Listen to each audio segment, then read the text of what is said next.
Hi guys, happy Tuesday. Welcome to the morning after. I am Sharleen Joynt, your host, and today we are recapping episode 3 of season 15 of The Bachelorette starring Miss Hannah Brown, of whom I'm becoming a rather big fan.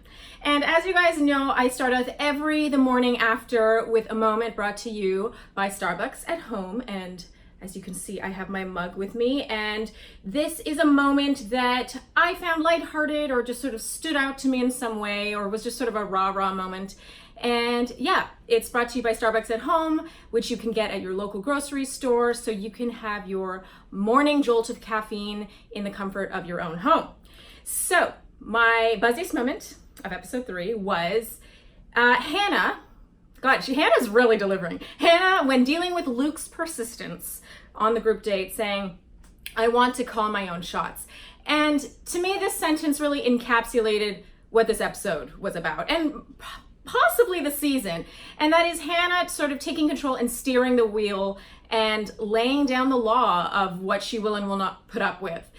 We saw a glimpse of this night 1 when she sent Scott home for having a girlfriend. That was also, by the way, my night 1 buzziest moment. And this week we saw her do it with a lot with Luke, and also with Cam. And I like how she really seems to mean it. It doesn't feel like production would have wanted her to have sent home Cam, for example, at the rose ceremony. Like Cam is automatic drama. He's automatic friction in the house. So you can see why production would fight to keep Cam around, but she still sent him home, and kind of early. So to me, this really felt like Hannah taking control and really following through on her word, calling her own shots, not only with the men, but with the show itself. And yeah, that was my buzziest moment, and I lived for it. It was awesome.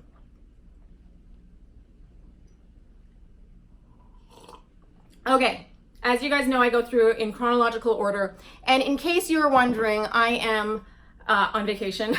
I'm on the Mediterranean Sea right now, and so don't mind the different background here, and yes, and how I look very vacation-y.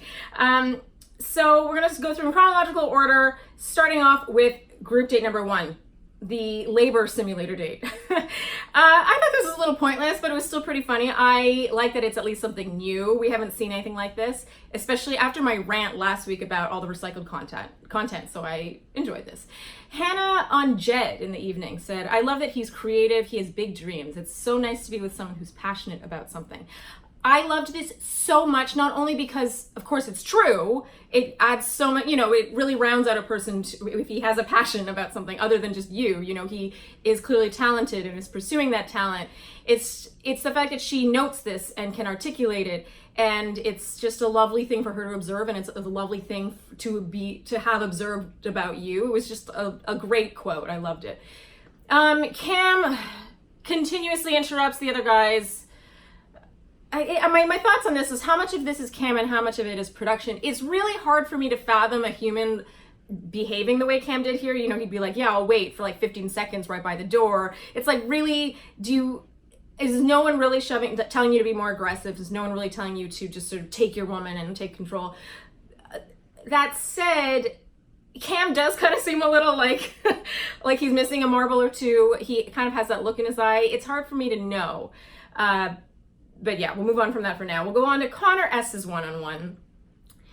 Hannah isn't feeling great, and so I gotta say, I always love these makeshift dates, these hangout dates where they're just in their pajamas. I thought this was a super sweet one-on-one. It kind of felt like they were already boyfriend and girlfriend. Great chemistry, great kisses, and it just felt super natural between them.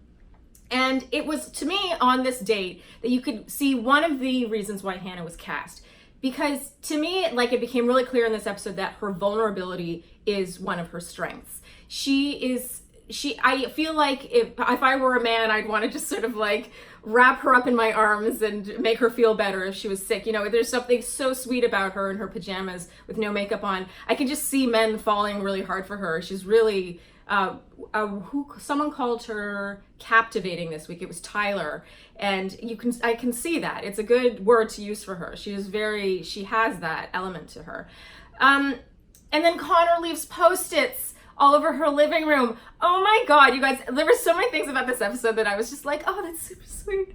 I found myself smiling through a lot of this episode.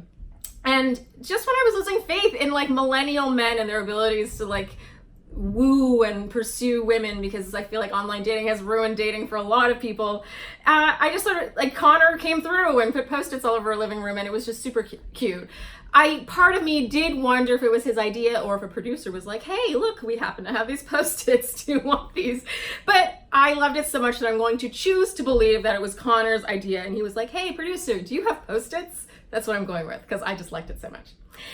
Later in the evening, after he goes back to the house, they bring him back for the Lucas Graham concert. Funny how even though Hannah was in the hospital that morning and she probably wasn't feeling up to an evening portion of the date, they still had to get all dressed up and like commit to the Lucas Graham concert in the evening, because it was probably booked for, you know, months or at least weeks in advance. That said, I'm not complaining, because oh my God, Lucas Graham is so good. And I have to say, I kind of live under a rock when it comes to pop music. I had no idea who this guy was. I recognized the song, of course, but holy hell, when he started to sing, I was like, wow, that's an amazing singer. And it just sort of, everything about this episode stood out to me. Like, this was a good date. There was a lot of great moves on the parts of the men, and then what's normally a cheesy private concert is really good. I just really enjoyed it. Very good episode. Moving on to group date number 2, the pet photo shoot. I'm not above being amused by this, sort of like the labor thing. This is one of the reasons I love those big, huge early season group dates, because there's always something elaborate and a bit ridiculous and entertaining. So I thought this was pretty funny. Demi arrives to snoop on the men, and because she has the hair and makeup ladies flirting, because I'm sure it's all her idea. Again, not above being entertained by this. I do feel like this is a bit of a repeat. I feel like we saw this before on another Bachelorette season a couple years ago. However, I didn't mind it.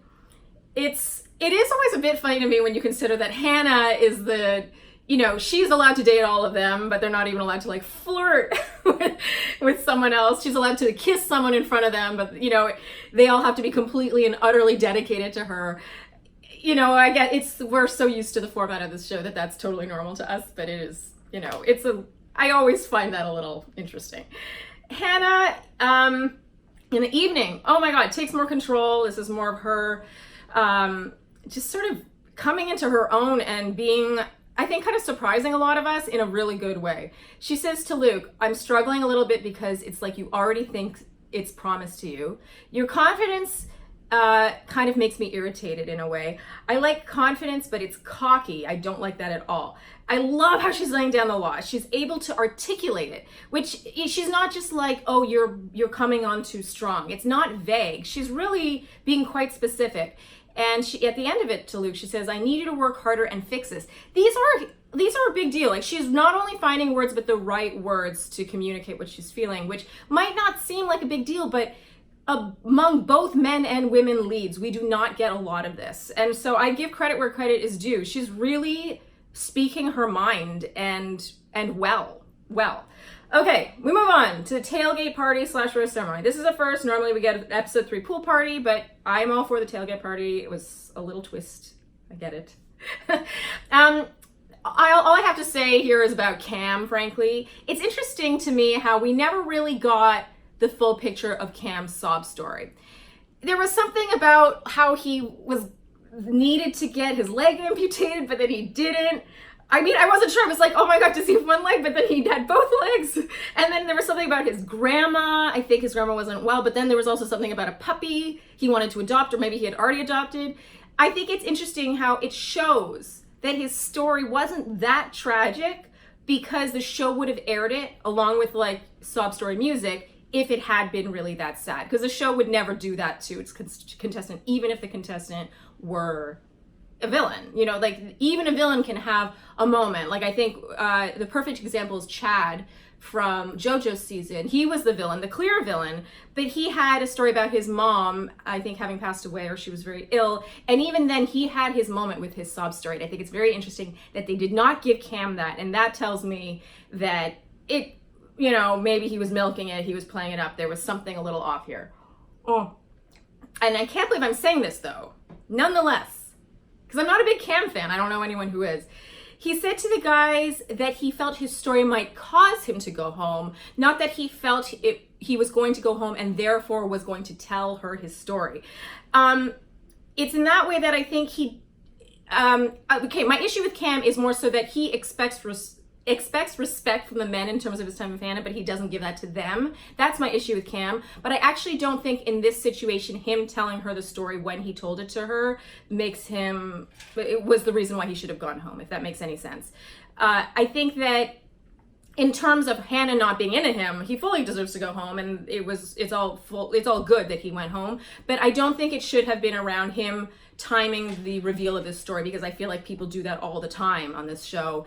And again, to me, him writing letters to the guys saying he might be going home, he could have truly thought that she was going to send him home based on that story. I just felt like that was a little, that was not worth completely vilifying him. All his other behavior is, but that unto itself wasn't.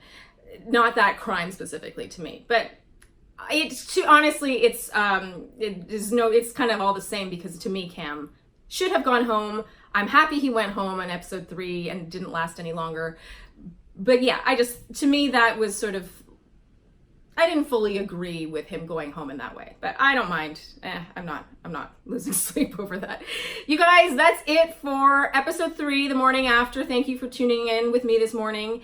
And yeah, let me know what you guys think, if you agree with me, disagree. And yeah, be sure to read my Flare recap, which should be out now, and my Pretty Pandas recap, which will come out later in the week. And as always, thank you for tuning in with me on the morning after. I'll see you guys here next week. Bye.